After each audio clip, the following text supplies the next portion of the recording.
एक तरफ पूरे भारत में इस बात का डर फैल चुका है कि कहीं फिर से कोरोना जैसा लॉकडाउन पूरे देश में न लग जाए। लेकिन दूसरी तरफ भारत इस स्थिति को संभालने की पूरी कोशिश में लगा हुआ है। और पिछले 24 से 48 घंटों में अमेरिकी और इजरायली हमलों के बीच हालात इतनी तेजी से बिगड़े हैं कि अब ये सिर्फ एक क्षेत्रीय युद्ध नहीं, बल्कि एक ग्लोबल संकट बनता जा रहा है। और इसी के बीच दुनिया के कई देश बुरी तरह प्रभावित हो चुके हैं। वहीं भारत की फॉरेन पॉलिसी पर सवाल खड़े करने वालों का मुंह बंद होने वाला है। अब सबसे बड़ा सवाल यही है कि क्या सच में लॉकडाउन लग सकता है? क्या दुनिया फिर से उसी रास्ते पर जा रही है जहां सब कुछ बंद हो जाए? तो जवाब थोड़ा अलग है। ये कोविड जैसा लॉकडाउन नहीं होगा, लेकिन जो हालात बन रहे हैं वो किसी भी तरह कम खतरनाक नहीं है।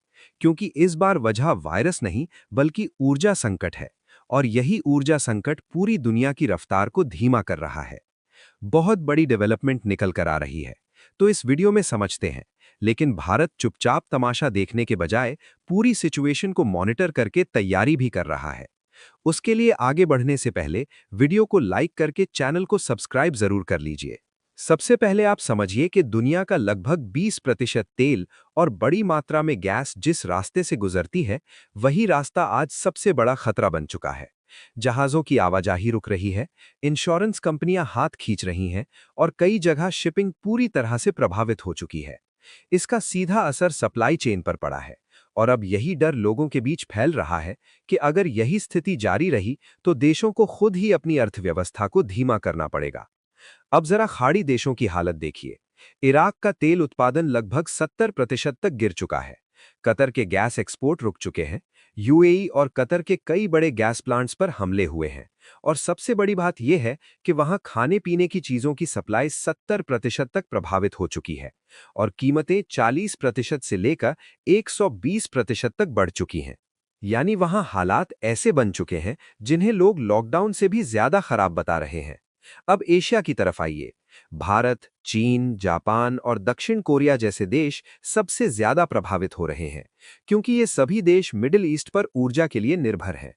कई जगह बिजली की कटौती शुरू हो चुकी है, फैक्ट्रियां धीरे धीरे बंद हो रही हैं और श्रीलंका तथा थाईलैंड जैसे देशों में राशनिंग तक लागू करनी पड़ रही है। यानी धीरे धीरे एक ऐसा माहौल बन रहा है जिसे लोग स्लो लॉकडाउन कहने लगे हैं। यूरोप में भी स्थिति कुछ अलग नहीं है। गैस की कीमतें 35% तक बढ़ चुकी हैं, इंडस्ट्री की लागत तेजी से बढ़ रही है और अंतर्राष्ट्रीय संस्थाएं तक चेतावनी दे रही हैं कि दुनिया महंगाई और धीमी अर्थव्यवस्था के दौर में जा सकती है। अगर ऐसा होता है तो इसका मतलब होगा कि बिना किसी आधिकारिक घोषणा के भी एक तरह का आर्थिक लॉकडाउन लागू हो जाएगा।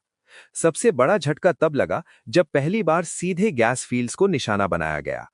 कतर के एलएनजी प्लांट्स और ईरान के साउथ पार्स जैसे बड़े गैस फील्ड पर हमले हुए। साउथ पार्स का करीब 12% प्रोडक्शन प्रभावित हो चुका है। और जब दुनिया की सबसे बड़ी गैस सप्लाई पर असर पड़ता है तो उसका असर हर देश पर दिखता है। गैस महंगी होती है, बिजली महंगी होती है, खाद महंगी होती है और आखिर में आम आदमी की थाली महंगी हो जाती है। आज हालत यह है कि दुनिया के 80 से ज्यादा देशों में पेट्रोल और डीजल की कीमतें तेजी से बढ़ चुकी हैं और करीब 8 से 10 मिलियन बैरल प्रतिदिन की सप्लाई प्रभावित हुई है। और इसी के साथ एक और दिलचस्प पहलू सामने आता है। अमेरिका का रोल, जिसने शुरुआत में कहा कि वो इस युद्ध में सीधे शामिल नहीं है, लेकिन उसी अमेरिका ने मिडिल ईस्ट में सबसे बड़ा सैन्य जमावड़ा किया, ईरान को चेतावनी दी और लगातार दबाव बनाता रहा। यानी एक तरफ बयान कुछ और, दूसरी तरफ एक्शन कुछ और। यही कारण है कि अब पूरी दुनिया इस स्थिति को लेकर और ज्यादा असमंजस में है और लोग पूछ रहे हैं कि क्या दुनिया फिर से रुकने वाली है। लेकिन इसी पूरे संकट के बीच भारत ने एक ऐसी चाल चली है जिसने खेल को बदलना शुरू कर दिया है। और अब जो तस्वीर सामने आ रही है वो पूरी कहानी को एक नया मोड़ देने वाली है। असल में देखा जाए तो इसी संकट के बीच भारत ने जो चाल चली है उसने पूरी कहानी का रुख बदल दिया है।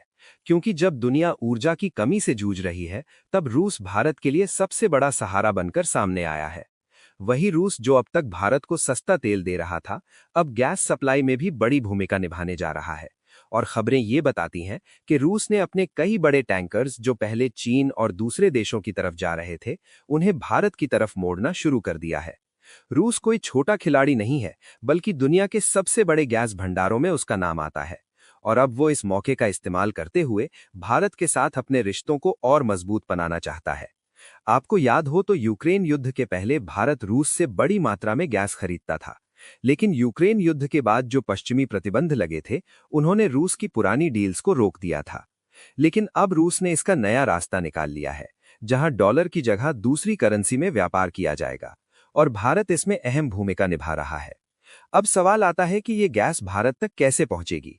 तो इसके लिए रूस अपने आर्कटिक प्रोजेक्ट्स का इस्तेमाल कर रहा है, जहां से गैस को नॉर्दर्न रूट के जरिए एशिया तक भेजा जा सकता है। इसके अलावा रूस अपने शैडो टैंकरों का इस्तेमाल कर रहा है, जो प्रतिबंधों के दायरे से बाहर काम करते हैं। और सबसे बड़ी बात ये लगे है थे उन्होंने रूस की पुरानी डील्स को रोक दिया से 20% लेकिन अब रूस ने इसका नया रास्ता निकाल लिया है, जहां डॉलर की जगह दूसरी करेंसी में व्यापार किया जाएगा और भारत इसमें अहम भूमिका निभा रहा है। अब सवाल आता है कि ये गैस भारत तक कैसे पहुंचे। तो इसके लिए रूस अपने आर्कटिक प्रोजेक्ट्स का इस्तेमाल कर रहा है, जहां से गैस को नॉर्दर्न रूट के जरिए एशिया तक भेजा जा सकता है। इसके अलावा रूस अपने शैडो टैंकरों का इस्तेमाल कर रहा है, जो प्रतिबंधों के दायरे से बाहर काम करते हैं। और सबसे बड़ी बात यह है कि रूस भारत को ये गैस 15 से 20% तक सस्ती कीमत पर देने की बात कर रहा है। यही वजह है कि भारत के लिए ये डील किसी संजीवनी से कम नहीं है, क्योंकि भारत अपनी गैस का बड़ा हिस्सा खाड़ी देशों से मंगाता है और वही क्षेत्र इस समय सबसे ज्यादा अनस्टेबल है। अगर वहाँ सप्लाई रुकती है तो उसका असर सीधे भारत की अर्थव्यवस्था और आम लोगों की जिंदगी पर पड़ता है, खासकर फर्टिलाइजर और खेती पर, क्योंकि गैस वहाँ सबसे जरूरी कच्चा माल है। लेकिन भारत ने इस संकट को सिर्फ एक खतरे की तरह नहीं बल्कि एक अवसर की तरह भी देखा है, क्योंकि भारत तेजी से अपने सप्लायर बदल रहा है, जिसमें रूस के अलावा अफ्रीका और दूसरे देशों से भी संपर्क बढ़ाया जा रहा है। साथ ही भारत अपने कोयला और सोलर जैसे विकल्पों को भी मजबूत कर रहा है, ताकि किसी एक क्षेत्र पर निर्भरता कम हो सके और भविष्य में इस तरह के संकट से बचा जा सके। यही कारण है कि जहां दुनिया के कई देश इस समय घबराहट में फैसले ले रहे हैं, वहीं भारत एक लंबी रणनीति के साथ आगे बढ़ रहा है, क्योंकि भारत ने अपने एनर्जी रिजर्व को भी मजबूत किया है, वैकल्पिक रूट तैयार किए हैं और समय रहते ऐसे कदम उठाए हैं जिससे देश के अंदर किसी भी तरह का बड़ा संकट न आए। और यही वजह है कि भारत में अभी भी हालात नियंत्रण में हैं। अब अगर सबसे बड़ा सवाल देखें कि अगर हालात और बिगड़ते हैं तो क्या होगा, तो असर सीधा आम लोगों पर पड़ेगा। और यही पेट्रोल और डीजल महंगे होंगे, गैस के दाम बढ़ेंगे, खाने पीने की चीजें महंगी होंगी और उद्योगों की रफ्तार धीमी पड़ेगी। यानी एक ऐसा माहौल बनेगा जहां बिना किसी आधिकारिक घोषणा के भी अर्थव्यवस्था धीमी हो जाएगी। अपने हितों को सबसे ऊपर रखता है, जैसा कि विदेश मंत्री एस जयशंकर ने भी साफ कहा है कि भारत वहीं से ऊर्जा खरीदेगा जहां से उसे सबसे बेहतर और सस्ता विकल्प मिलेगा। कुल मिलाकर देखा जाए तो तस्वीर साफ होती जा रही है कि एक तरफ दुनिया संकट में घिरी हुई है, कई देशों में हालात लगातार बिगड़ रहे हैं और लॉकडाउन जैसे डर फैल रहे हैं, वहीं दूसरी तरफ भारत इस पूरे खेल को समझते हुए अपने लिए नया रास्ता बना रहा है। और यही वजह है कि आने वाले समय में यह रणनीति भारत को और मजबूत बना सकती है। अब देखना यह है कि यह संकट कितने समय तक चलता है और दुनिया इससे कैसे बाहर निकलती है, और अब क्या भारत में फिर से एक बार लॉकडाउन जैसी स्थिति बन सकती है या फिर नहीं। आपकी इस मामले में क्या राय है, आप अपनी कीमती राय हमें कमेंट बॉक्स में लिखकर जरूर बताएं और इस वीडियो को लाइक करके अपने मित्रों के पास शेयर जरूर करें ताकि उन्हें भी यह महत्वपूर्ण जानकारी मिल सके। इसके अलावा इसी तरह की और भी नॉलेजेबल वीडियो देखने के लिए चैनल को सब्सक्राइब करके बेल आइकन को ऑल पर जरूर सेलेक्ट करें ताकि हमारी वीडियो का नोटिफिकेशन सबसे पहले आप तक पहुंचे। जय श्री राम।